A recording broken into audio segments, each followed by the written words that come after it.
വയനാട് അമ്പലവയലിൽ ജോലിക്ക് നിന്നിരുന്ന വീട്ടിൽ നിന്ന് ലൈംഗികാതിക്രമം നേരിട്ടതായി യുവതിയുടെ പരാതി. ഗൃഹനാഥനും മകനും പീഡിപ്പിച്ചെന്നാണ് യുവതി പരാതി നൽകിയത്. രാത്രി വൈകി ആ വീട്ടിൽ നിറങ്ങിയോടി യുവതി പോലീസ് സ്റ്റേഷനിൽ എത്തുകയായിരുന്നു. പോലീസ് മൊഴിയെടുത്തിട്ടുണ്ട്. സംഭവത്തിൽ പോലീസ് അന്വേഷണം തുടങ്ങിയിട്ടുണ്ട്.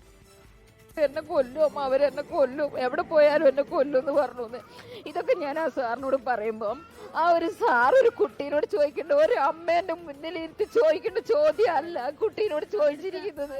അത്രയും മോശമായ രീതിയിലാണ് സാറ് എന്റെ മുന്നിൽ നിന്ന് എന്റെ കുട്ടീനോട് ചോദിക്കുന്നത്. ഇന്നലെ രാത്രിയോടെയാണ് അമ്പലവയലിൽ ജോലി ചെയ്തിരുന്ന വീട്ടിൽ നിന്നും യുവതി അമ്പലവയൽ പോലീസ് സ്റ്റേഷനിലെത്തി പോലീസിനെ പീഡന വിവരം അറിയിച്ചത്. പിന്നാലെ പോലീസ് യുവതിയെ സ്നേഹിതാഭയ കേന്ദ്രത്തിലേക്ക് മാറ്റി. ഇന്നുച്ചയോടെ യുവതിയുടെ മൊഴിയെടുക്കാനായി പോലീസ് വിളിച്ചു വരുത്തി. എന്നാൽ മൊഴിയെടുക്കുന്നതിനിടെ യുവതി കുഴഞ്ഞു വീണു. പിന്നാലെ കൈനാട്ടി ഗവൺമെന്റ് ആശുപത്രിയിൽ പ്രവേശിപ്പിച്ചു. രാത്രി സ്റ്റേഷനിലെത്തിയ യുവതിയെ അഭയകേന്ദ്രത്തിലെത്തിച്ചെങ്കിലും പോലീസ് യുവതിയുടെ കുടുംബത്തെ അറിയിച്ചില്ലെന്ന് കുടുംബം ആരോപിച്ചു.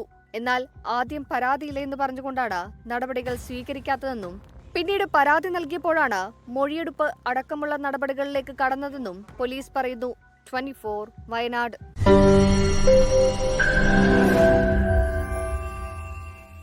ലോകത്തെവിടെയായാലും ഏത് സമയത്തും 24 വാർത്തകളും ഓഗ്മെന്റഡ് റിയാലിറ്റി പാക്കേജുകളും എക്സ്പ്ലെയിനറുകളും വിശദമായി കാണാൻ ഞങ്ങളുടെ യൂട്യൂബ് ചാനൽ നിങ്ങൾക്ക് സബ്സ്ക്രൈബ് ചെയ്യാം.